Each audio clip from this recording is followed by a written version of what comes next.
Shalom. We are in the 36th chapter of Beshirit, that is Genesis.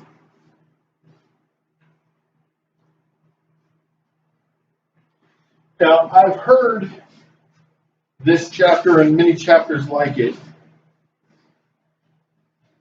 referred to by different terms, different names that I used to kind of chuckle at. Sometimes I even thought it myself before I understood what I understand about the contents of this chapter and others like it. I remember one of my old mentors who I love to death and I greatly respect. But he was of the mindset that this was the chapter of 43 verses of who begot whom. Okay? We'll be looking at the descendants of Esau, brother of Yaakov. Then a man told me one time, when I made a comment like that, I was working a contract job down in Rockport, Indiana, and this old man I was talking to, I was still a fairly new believer. Lisa and I had not met yet.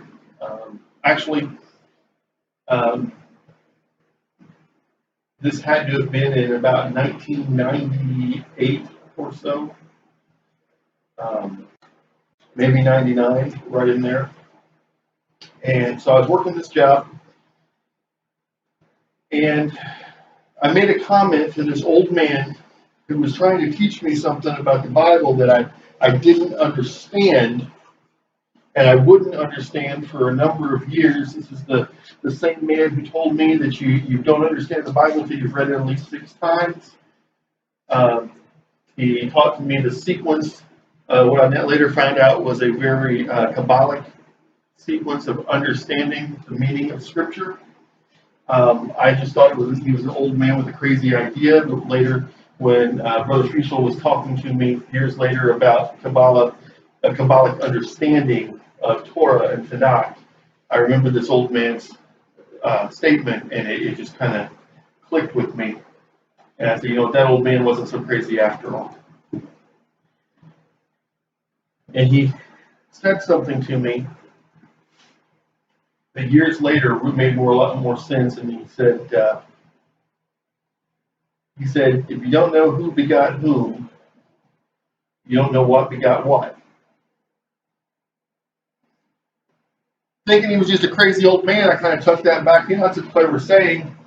I was thinking in the back of my head, maybe someday I'll use that to impress somebody, because I was still a very young believer, and I still thought it mattered if I impressed people with my scholarly knowledge of Scripture that I really didn't have. And then he asked me, in the same conversation, he says, "What's your name again?" I told him, "Philip Payne." He said, "What does that mean?" "Well, that's my name." He said, "Yeah, but you don't know what that means." See, I think the man knew the origin of my last name. He didn't tell me, go look in the source book of Jewish genealogy and family histories and you'll find your family. But I think he knew that. And he was trying to tell me, if I didn't know who begot whom, and then I wouldn't know what begot what, and I wouldn't know who I was, who I am.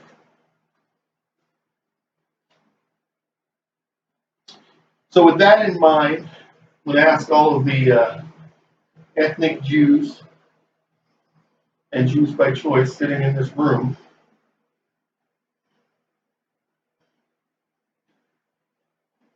to have a more open and awful, by awful there I mean full of awe, not awful like terrible, a very full of awe perspective when we look at this list of who begot whom and see what begot what.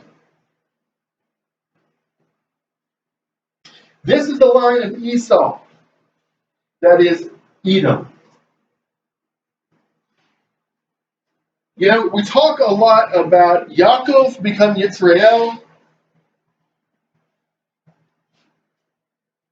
If you're here every Sabbath for a year, you'll probably hear it 45 out of the 52 Sabbaths of the year. Okay, we're very big on Yaakov became Israel. Elohim changed his name. In fact, we talked about it last week and the week before and the week before. We talked about it for a while. But why is it that when we get to Esau became Edom, we really don't talk about how or why?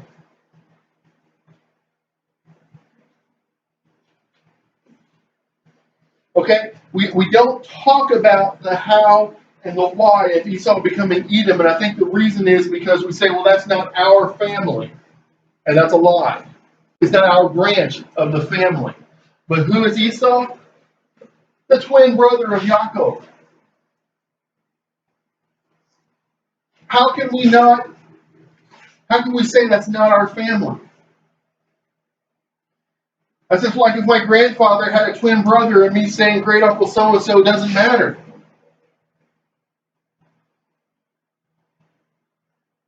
You know, growing up with my mother's, I grew up until I was 12 with my father's parents, and after that I was with my mother's parents most of the time.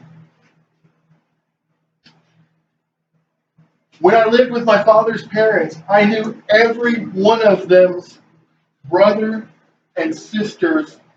My grandmother was one of 11 children. I knew every one of them except the one who died before I was born, and I knew all about him. I knew their spouses. I knew their children. I knew their grandchildren. And it became a part of knowing who I was because it was part of where I belonged. When I moved and lived with my mother's family, I remember I would hear about, there was a cousin that lived across the way. I knew his kids because one of them was in my class. And at first I assumed, okay, so if they're not my first cousin, but they're in my class and they're my cousin, then their father must be my mom's cousin. Oh, no. And then my grandfather starts to tell me the story of how we're actually related. It was actually his cousin, but a much younger cousin, because then he had to map out for me the relationships in the family so that I knew who was who. To this day, I still have occasional contact with that man who lived across the field. I don't have my grandfather anymore, but I had his cousin who lived across the field. And I know if I picked up the phone today and said, I've got a problem, he would be there.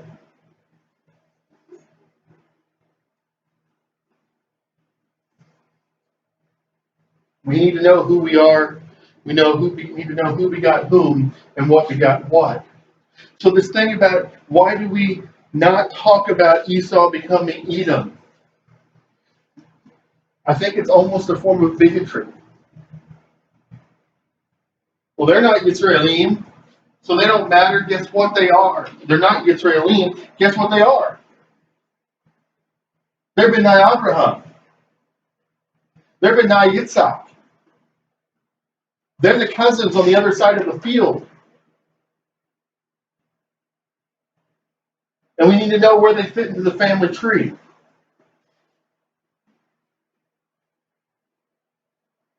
Esau became Edom as Yaakov became Yisrael because Elohim changed his name. Esau became Edom for another reason. Esau became Edom not because he impressed Elohim, but because he impressed man. You see the D-O-M on the end of Edom?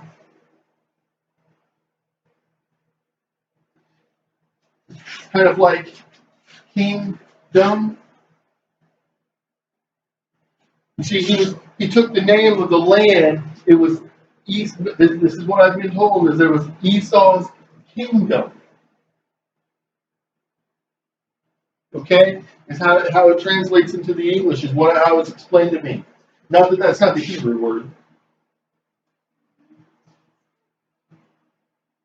It would be something like Melech, something like that.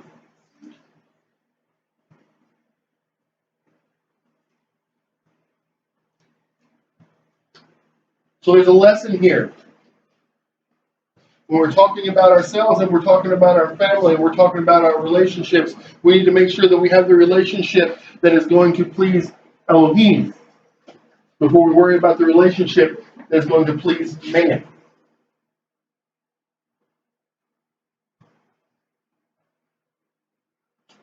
Esau took his wives from among the Canaanite women. Y'all remember that story several weeks back?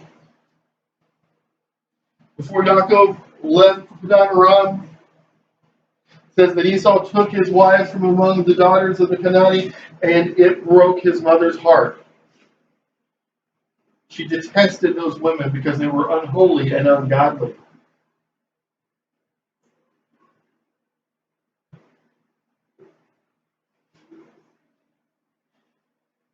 Edda, daughter of Elon, the Hittite, and Oholibamah, daughter of Anah, daughter of Zibeon, the Hivite, and also Bethlehem, daughter of Ishmael, and sister of Nebaioth. Ada bore to Esau Eliphaz. Bethlehem bore Reuel, and Oholibamah bore Yehush, Yahalam, and Korah. Those were the sons of Esau who were born to him in the land of the Canaanite.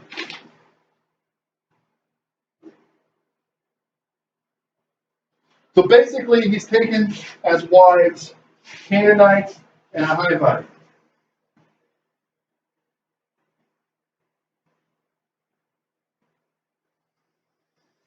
It says Esau took his wives, his sons and daughters, and all the members of his household, his cattle, and all his livestock, and all the property that he had acquired in the land of the Canaanite, and went to another land because of his brother Yaakov. For their possessions were too many for them to dwell together, and the land where they sojourned could not support them because of their livestock. So Esau settled in the hill country of Seir, Esau being Edom. This is when Esau ceased to be Esau and became Edom.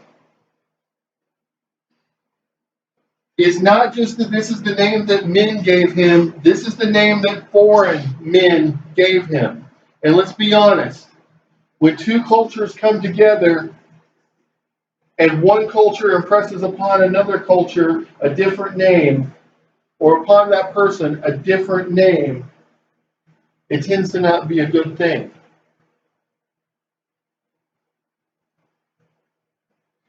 Two things can be happening there. One, it's a slur. Okay? It's a put down. I don't think that's what was happening here at all.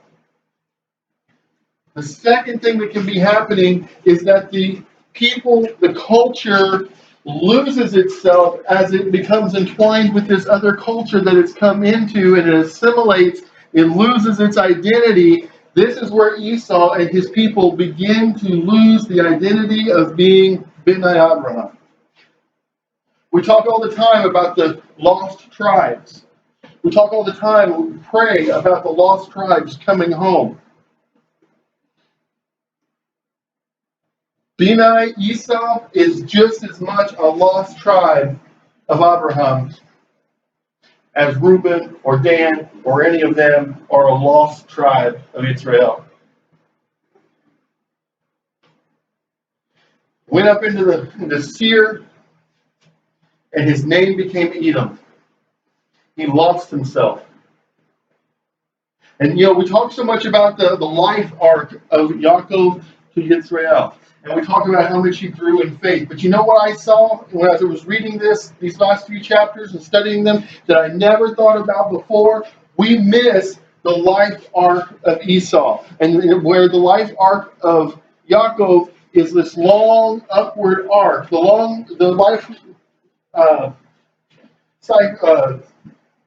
arc, or it should be an arc, of Esau is more like a sideways S curve. He's his father's favored. He loses everything. He hates his brother. He commits murder in his heart.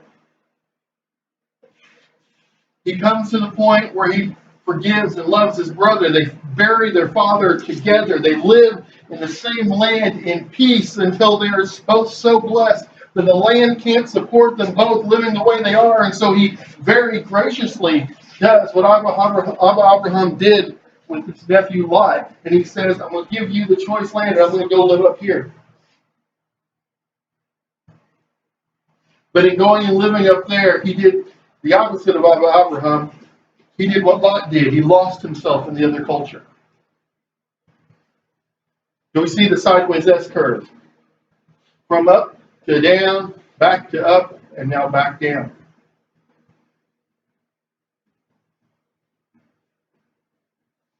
This, then, is the line of Esau, the ancestor of the Edomites in the hill country of Seir. You see that? He's now not the ancestor of the Abrahamite. He is the ancestor of the Edomite. It's a new culture. It's a new blended culture of righteousness and paganism because he lost his identity. You notice he did not lose his identity when he brought the outsiders in. He lost his identity when he went out.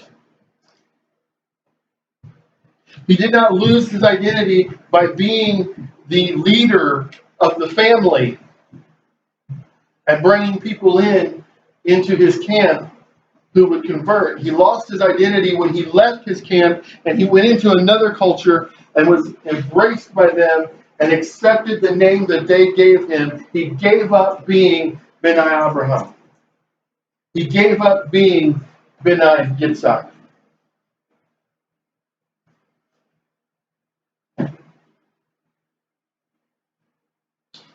These are the names of Esau's sons. Eliphaz, the son of Esau's wife Adah. Reuel, the son of Esau's wife Basemath. The sons of Eliphaz were Teman. Whoa! I want you to think about all the prophecies that we have read as we studied the prophets. And tell me how many times Teman comes up. Not Teman the man, not Teman the grandson of Esau Edom. Teman the location. Teman the city. Some archaeologists think it may have been a city-state. Teman the region around it. When it talks about the woes coming from Teman, and it talks about when Elohim came forth from Teman to bring judgment. He's coming forth from the land of our cousins across the field.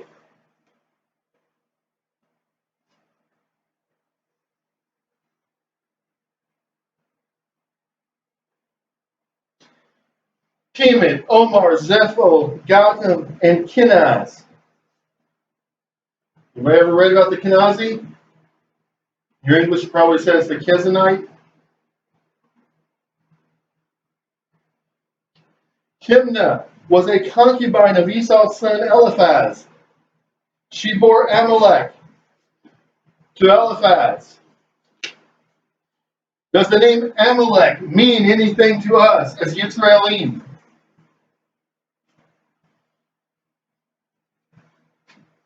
We think about Amalek and we think about his descendants and we think about the scourge that they are to us and how they met us and tried to prevent us from coming into the Holy Land, and how one of the descendants of him was a man who orchestrated the murder of 6 million of us.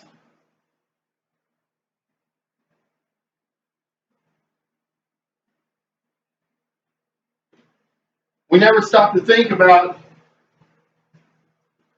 he's our cousin across the field.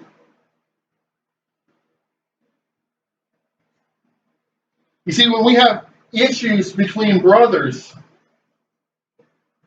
when we have issues between close family, and we don't heal those issues, it opens the door. If there had never been problems between Yaakov and Esau, there would not have been a divide between Yisrael and Edom. They might have parted ways, they might have dwelled separately, but they would have relied upon each other. They would have been the cousin across the field instead of the stranger. If we had remembered, and if the Adami had remembered that we were the cousins across the field, so many of the horrors that have happened in history would never have happened. Because we would have treated each other as the descendants of two brothers who loved each other.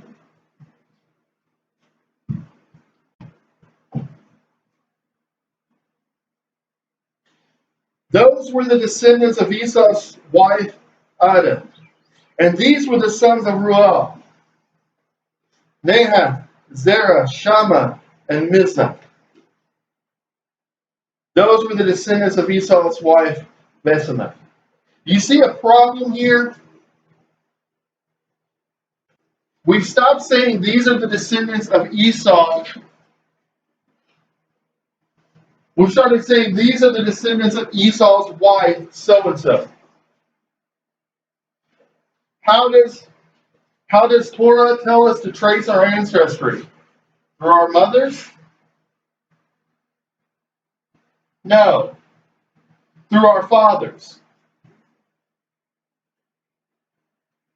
Because the covenant is passed from father to son, not from mother to child. Our identity as Israelim, as B'nai Abraham, is passed through the male line. Regardless of what Orthodox tradition tells us, it is passed through the male line. Scripture tells us so repeatedly. And here we see that not just that even that Esau went to this other land with his wives. He went to this other land with his wives, and he allowed his wives to become matriarchs without his authority over them.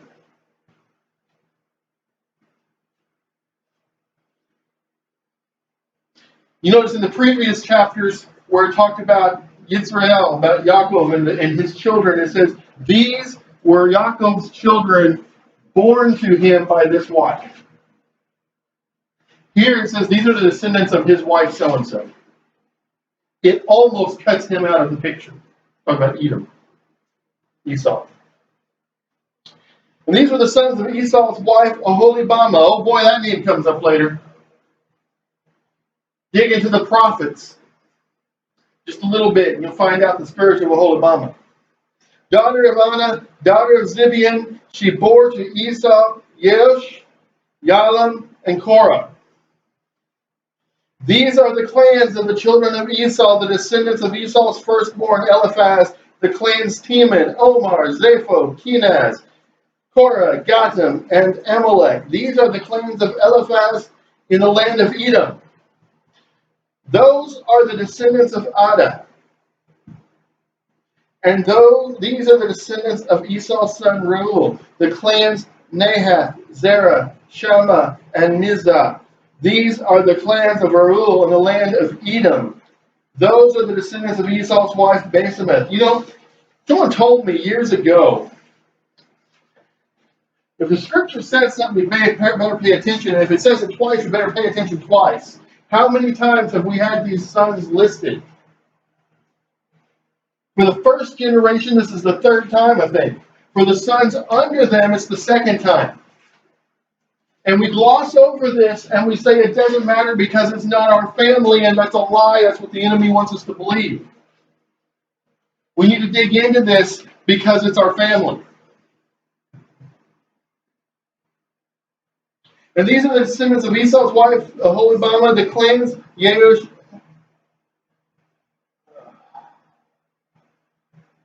Yalam, and Korah. And these are the clans of Esau's wife, Oholibama, the daughter of Anna. Those are the sons of Esau, that is Edom, and those are their clans. You think it's important? These are the sons of Seir the Horite, who were settled in the land: Lotan, Shobal, Zibeon, Anna, Dishon, Ezer, and Dishon. You see something familiar there? That Anna? See, he didn't just marry foreign wives and move to a foreign land. He married foreign wives and moved back to their land.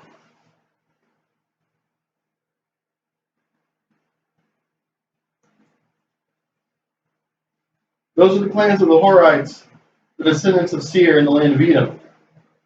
The sons of Lotan were Hori and Hemam, and Lotan's sister was Timnah. See something familiar there? You had families, names get passed on. My middle name is my father's first name. Your middle name is your father's first name. Your first name is my grandfather's middle name and his uncle's first name. Everybody see how this is working? The sons of Shobal are these: Alvin, Manathoth, Ebal, Shepho, and Onam. The sons of Zibeon were these: Aya and Anna. Oh, wait, there it is again. That was the Anna who discovered the hot springs in the wilderness while pasturing the asses of his father Zibeon. You see, there's so many Annas now in this family. You have to designate. Like, that's not just Yaakov. That's Yaakov ben Fishel. Okay, because my grandfather would have been Claude Yaakov ben Edwin. Right? Okay, so if you go back, every Yaakov in my family has been somebody else. That's how you have to differentiate when you have so many people by that name. The children of Anna were these: Dishon. Wait a minute, we just saw that name. And Anna's daughter, Aholibama. Did we just see that name 2 other times? Okay, so when in Scripture later, when they say in the land of Aholibama, where do you think they're talking about? They're talking about in the land of our cousin across the field, but we don't know it. We've lost that. The sons of Dishon were Himdan, Eshban, Ithran, and Haran. The sons of Ezer were these: Bilhan, Zevon, and Akan. And the sons of Dishon were these: Uz and Aaron. I want you to think about Aaron for a second.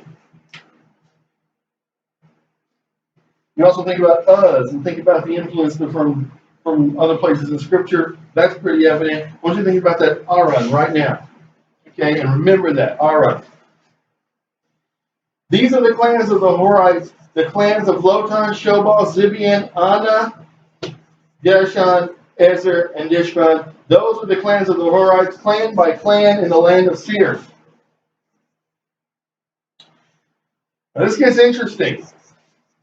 These are the kings who reigned in the land of Edom before any king reigned over Yisraelim.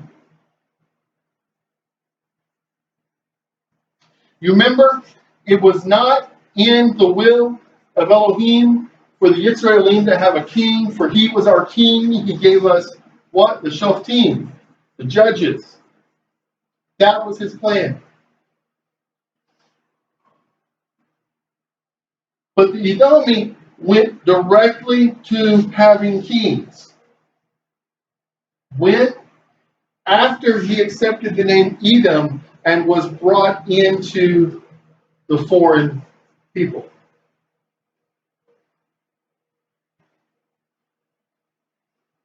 After he ceased to be the refuge which Abraham set us up to be for the outsiders coming in, and chose to go out and become a part of them.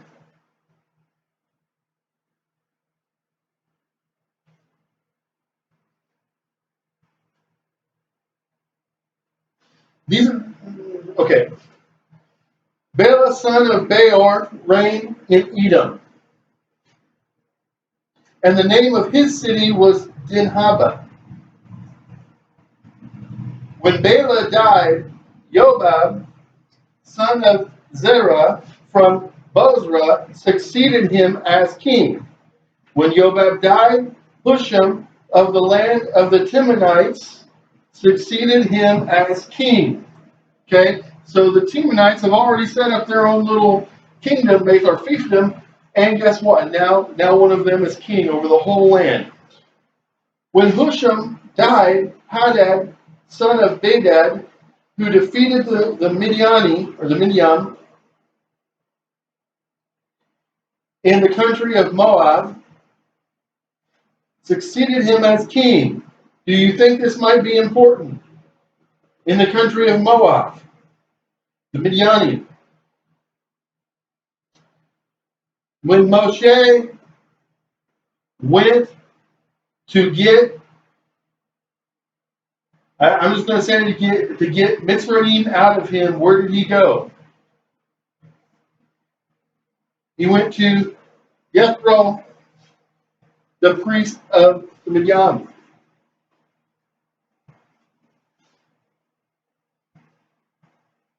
You think maybe there was a purpose for that? You think maybe the priesthood of the Midian was not so far removed from the priesthood as it was supposed to be? And that's why he found refuge there? Because he knew who his cousin was across the field? Does that make sense to everybody? You see, we lose that. We lose that when we gloss over 43 verses of who begot whom. We lose what begot what.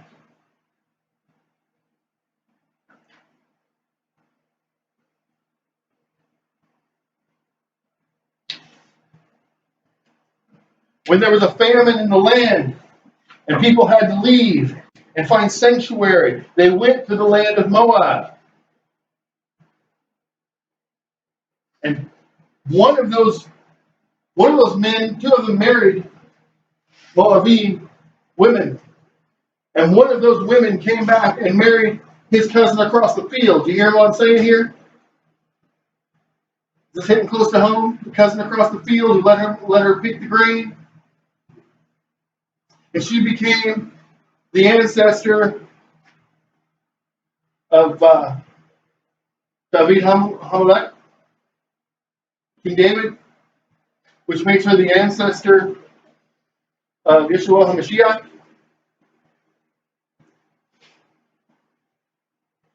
This might be a little bit important, but we miss it.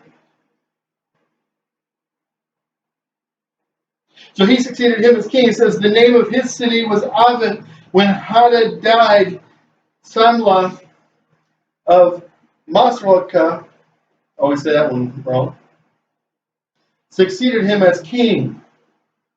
When Samlah died, Shaul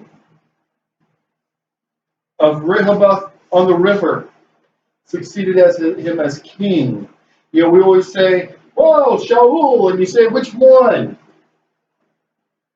There are actually three of them in Scripture. Two of them were kings. So he's saying, King Shaul, Shaul HaMelech. Which one? Because our cousins across the field had a King Shaul.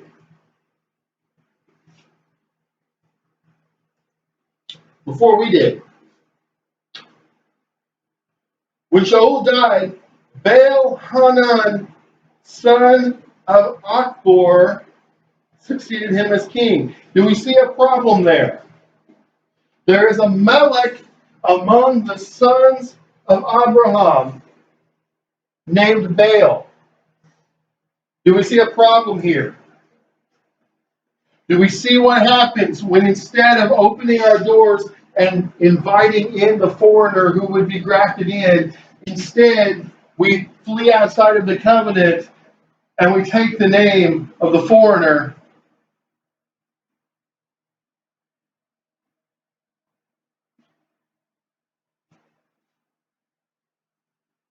And when Baal Hanan, son of Achbor, died, Hadar succeeded him as king. The name of his city was Pau, and his wife's name was Mehetabel, daughter of Matred, daughter of Mezahab. I just thought, how many generations are we talking here? From the time, is that about 4 or 5 generations? From the time he left Esau? From the time Esau left and became Edom? And what is the curse? You turn your back on the covenant, it will be a curse unto your children for how many generations? For the 4th and 5th generation. Isn't that what Scripture says?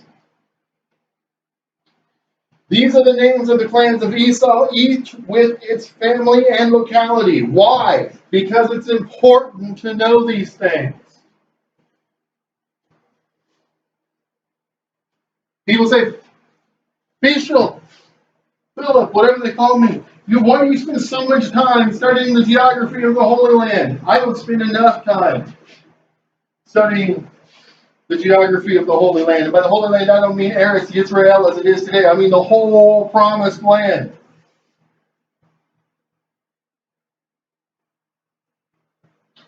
I'll tell you part of why here in a minute. It's going to give you an idea.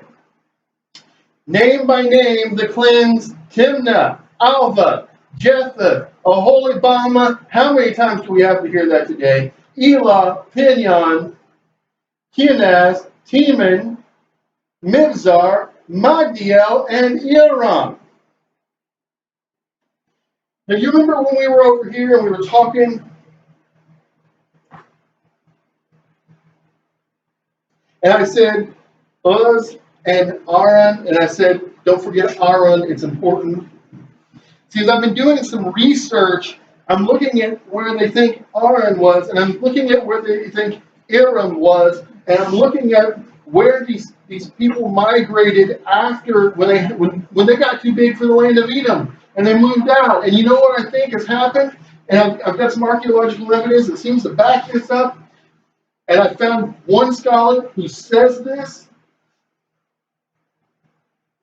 You see, Aaron and Aram, the peoples kind of went like this. They kind of reconnected. And they became a new people.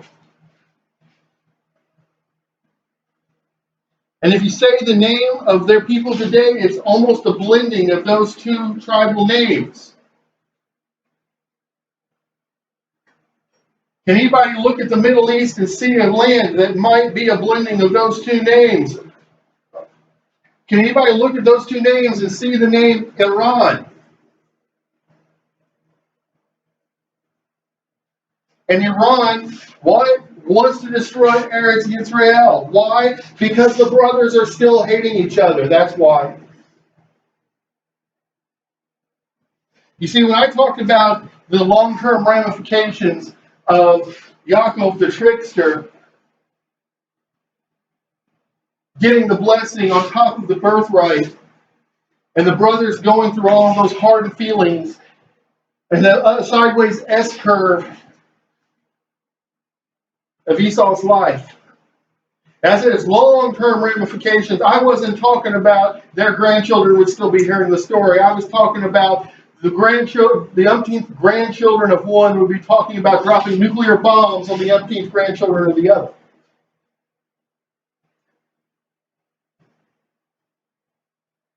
If they only knew that they're the cousins across the field.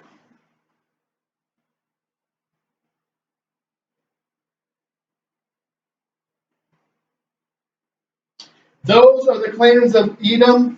That is Esau, father of the Edomi, by their settlements in the land which they hold.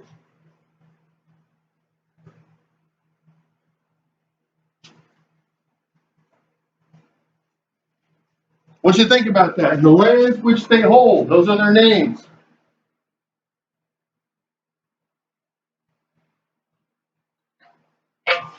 The names have changed some over the years.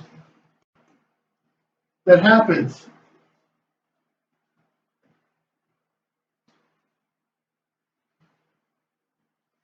But you know what? Almost every one of those people can be found today. Almost every one of those people groups can be located today. And they are our cousins across the field. And it doesn't matter how much they want to drop bombs on us.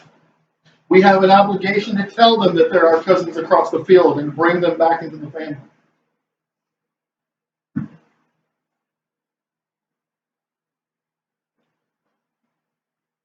We need to apologize for the trickery of our ancestor. And we need to say, you know what? What he did to your ancestor was wrong. But we love you. Come home.